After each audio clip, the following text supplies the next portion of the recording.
Wave Race Blue Storm was a launch title for the Nintendo GameCube in 2001, and playing it again in 2020 is really eye-opening.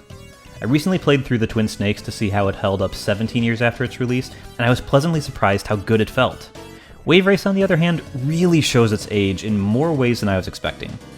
First, the good though. The water physics in this game are amazing. Not just by 2001 standards, but frankly by 2020 standards as well. The water is not a flat surface by any means, and you need to pay attention to what the water is doing to make the most out of each race. Sometimes the water will be splashing around a ton and will prevent you from hitting your preferred line and force you to go another way. Sometimes the waves will line up perfectly and you'll be able to hit a wave hard and turn faster than you normally would, giving you a faster corner than you could always get otherwise. Sometimes it'll give you chances to take risks that weren't always available. Sometimes the water will rise between laps and whole new routes will open up. Other times something will fall into the water as you're going by, and the water will get displaced and create localized waves that you can use to your advantage. You can get behind another racer even and draft behind them on the small waves they leave in their wake. The bottom line is that this is a game that has some beautiful environments, but you'll spend most of your time intently looking at the water in front of you, not staring at the scenery zipping by. One really cool thing is that when you're doing a championship series, you can choose the order you do each race.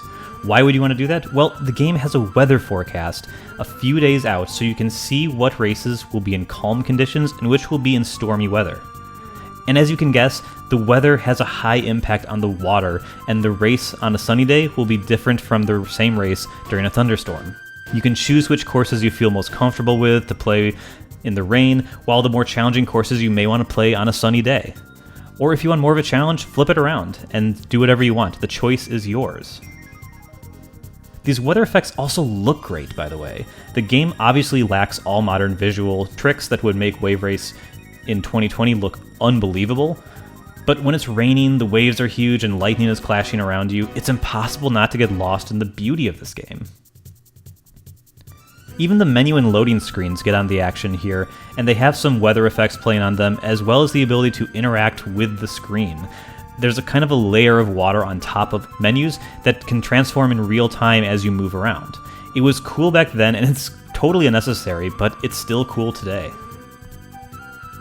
This really is a showpiece for the GameCube, and it truly makes you feel like it's a generational leap over what could have been done on the N64 before it.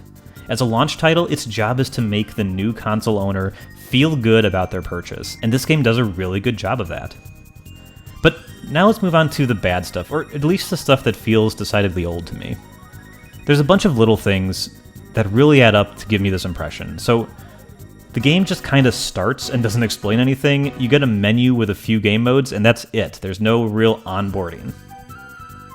Also, you get to put in 3-character codes when you get high scores, like this is an arcade game. This is actually quite common in GameCube games, apparently.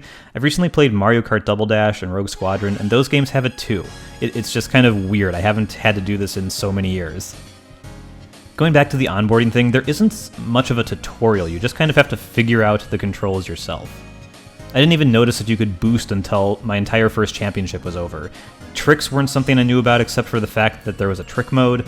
I assumed these were explained in the manual somewhere, but I didn't have that, and I'm used to modern games teaching you how to do this, at least the basic controls, during the onboarding segment. The game is very small, with only 8 courses to play. Now, these are subtly different layouts, and different weather conditions can make these courses feel different from playthrough to playthrough, but ultimately you'll see everything in this game in the first hour or two. And finally, basically everything is unlocked from the start of the game. You need to unlock the harder difficulties, but you can just use all racers and all courses right away. There's no incentives to unlock things. The only accomplishments are beating your own best times. And this final point is actually something that feels old, but kind of good. The game is not easy, and it really punishes your mistakes. If you crash or run into a wall in the middle of a race, it's basically over. It takes so much time to recover and to get back up to speed that you're basically doomed if you make a major mistake. This is a little old school, and modern games would likely make it so that if you went a little off course, it didn't result in your entire Grand Prix being over, but Blue Storm punishes you for your errors. On the other end of the spectrum, the game has rubber banding like I can't remember in any game. Mario Kart comes close, but the game takes it to another level in making sure that other racers never get too far away from you. I had one race where I was doing okay, crashed hard on the second lap, took about 20 seconds longer to do that lap than the others, but I was able to catch up to a few racers and only finish a little behind the winner. The next race was my best race yet. I made no mistakes and was completely killing it, but I won the race by 1 second. It's very inconsistent. There was also a time where I was in third place going into the final race, and the only way I could win was if I got first and the current leader got fifth place. It was unlikely and my opponent spent most of the race in first and second place, but right at the end when I was about to win, they inexplicably collapsed in the rankings behind me and fell from second to, you guessed it, fifth place within a few seconds to make sure that I won the cup. So it's kind of all over the place. Ultimately, do I think Wave Race holds up in 2020? In a certain way, yes. It is still a good-looking game, and the water physics are really, really nice and really make the game.